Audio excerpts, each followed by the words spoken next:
Staycation instead of a holiday. Welcome to Just World YouTube channel, where we live, learn, adventure and charity. We talk about finance, travel, personal development and community service. If you're interested in this kind of content, kindly subscribe and hit the notification bell. Thank you. Hello good people. In today's video, we're going to talk about developing good savings habit. Last week on Finance Wednesday with Jest, we talked about inflation and what tips you can adopt to manage inflation and also the high cost of living. One thing that stood out for me is that people have not really created or rather developed good savings habits. Why? Because we always feel that we want to accumulate some reasonable amount, or we need to have quite a huge amount to be able to have deficit for other expenses. And by other expenses, I mean saving. It sounds like saving is considered more of a luxury than a necessity. I want us to talk about two rules which can really help when it comes to savings. One, the 30-day rule. This means that you can defer your purchases for your wants. I hope by now you are able to differentiate between your needs and your wants. So for your wants, which are non-essential or quote-unquote impulse items, you can delay the purchase for 30 days. And if you manage to do your normal life or to have a normal life without the item and you are on a really tight budget, you can actually opt not to buy the item and you spend it on something else which might be a need, perhaps which you had set aside or delayed. Think about it. They always say if you can do without it for 30 days, it means you might actually not need it. Comment down below with your take when it comes to deferring your expenses. Do you feel like it could be one of the ways that can help you in your savings? Comment down below. Next rule we are going to talk about is the 50-30-20 budget rule. This is popularized by Senator Elizabeth Warren. The so-called 50-20-30 budget rules, sometimes also labeled as 50-30-20. I don't know. I hope I have not confused you. I just interchanged 20 and 30 in the two options. So the rule is divide up after tax income and allocate it to spend, that is 50% on your needs, 30% on your wants, and 20% to your savings. Comment down below what percentage are you saving right now, and is it close to 20 or even better than 20? Do you feel you can do better? If you have not started saving, I repeat once again, start today. It doesn't matter how much. If you go back, we will link down below our previous video on how sometimes we save using coins. The change that you get from either the transport, the shopping in the evening or in the supermarket, you can always use it as a starting point for your savings. Comment down below if you started the coin saving challenge. Let's now go into the ways as to how you can develop a good saving habit or habits. 1. You need to make a saving goal. During our previous video or even videos, we have always emphasized on ensuring that you know what you're saving for, so that you know how much you need to save, and you know the timeline, and you know whether it is realistic or achievable, and what you might need to do to improve on growing your finances and your savings. In our last episode, we talked about emergency planning and savings. Comment down below, do you have an emergency fund? Maybe as we make the saving goal, the question is, have you ever considered starting to save? 1, or number 2, why are you not saving? That is, if you're not saving right now. Comment down below. I would also love to have your feedback on our previous video where we asked about the needs and wants.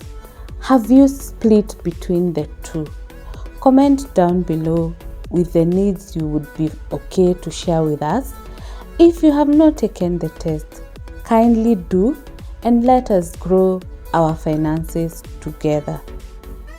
After identifying your savings goal, the next thing to do is create a saving plan.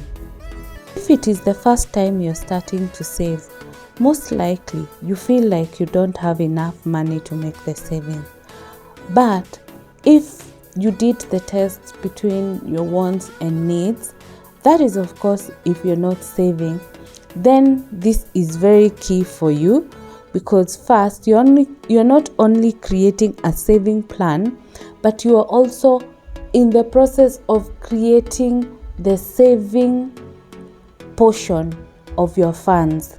Say for instance, if you have just been utilizing your funds for your expenses, it means you'll have to work on your expenses and adjust them downwards to be able to accommodate the saving portion. But remember, the best part is you already know what you're saving for. Your goal is in place, and you have to set a very smart goal, and which is achievable within your means. But you know what? You're not limited to being ambitious. You do not know about tomorrow. You just need to have your big dreams, and God will fulfill them, of course, together with your hard work. Comment down below if you're a big dreamer. The next thing is paying yourself first. Remember, if for instance you're employed, you first pay your taxes before you're even paid. Or rather, maybe we can say your taxes are deducted before you're even paid. So you also deserve to pay yourself, whether you are on business or self-employed or you're employed. Ensure you always pay yourself first before even paying your bills. How do you do this? You can automate your savings by having a standing order linked to your current account. That way, every month you're assured that a certain portion of your income will go to your savings, and you're assured of a saving. If you have automated your savings account linked to your current account, kindly comment down below. If you haven't and you plan to, comment down below too. And if you're not okay doing it, comment down below. We need to understand why we are not saving, or perhaps why we are scared of this system. One of the tips I can share when it comes to automating your savings is, 1, you automate your saving in the same bank that you use for your normal banking services. That way you will find, 1, there will be no charges on the savings account, and 2, there will be no charges for the transfer. Sometimes when you're transferring from one bank to another, there is always that fee that will be charged. So if you're able to avoid that, that adds on to your savings. The other tip when it comes to saving and creating a saving culture and discipline is taking in an account where you don't access your funds every other day, but you can access them in case of an emergency within 24 hours. How do you do this? You can have a saving account which you only withdraw once in 3 months. Chances are you will not have emergencies every 3 months, so you can always be able to discipline yourself. However, and as we had indicated in our previous video, you can also have a saving account which you can be able to withdraw on a monthly basis. But this calls for so much discipline that you really don't start counting when 30 days lapse. Before some of us would get to the level of creating a discipline of a saving culture, you would count the lapse of the 30 days, and if you use the 90 days account where you can only withdraw once in 3 months, you start counting when the 90 days lapse. You need to create a discipline which will really help in growing your savings. The next thing, of course, which can never miss in any of finance videos by default is budget.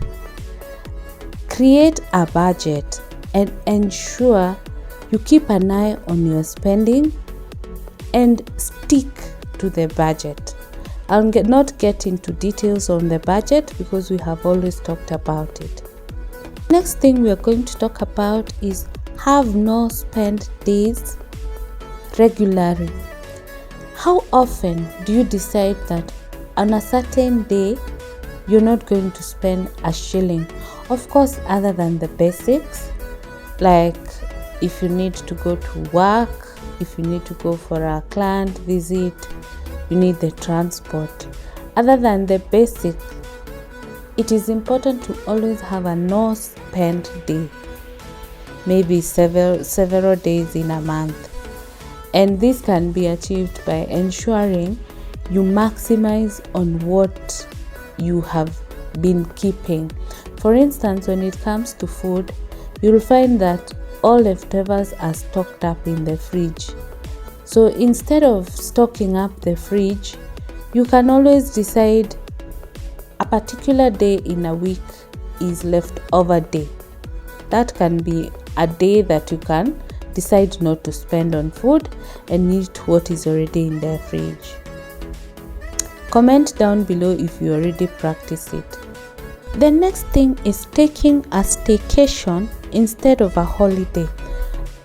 A staycation is fairly cheaper as compared to traveling out of your town or a bit far, and you can always enjoy your holiday and still spend less. The only thing is you will not feel like you have really traveled, and sometimes, I don't know whether it is just me, it feels like it's painful for me to leave my house or the comfort of my house to a hotel within my town. Comment down below on your take on staycations. The thing is, stop a bad habit which has a cost. If there's something that you have been doing that is really not doing justice to even your health, for instance, you're a smoker, maybe you could consider this is time for you to stop smoking. You'll save on the cost and you will save on your health and your medical bills, which come as a result of smoking effects, negative effects. The final thing we're going to talk about is investing in high interest rates, for instance, savings accounts and high returns investments. But remember, high returns always comes with high risk, so you need to diversify your investment to ensure you have cushioned yourself from complete loss in case of a negative effects on investments, and you will be able to actually grow your investments at your pace and a good rate. Thank you so much for watching this video. If you are a returning viewer and my Premier Gang, thank you so much for your continued support. We value you and we appreciate you and your feedback. If you're new, kindly subscribe.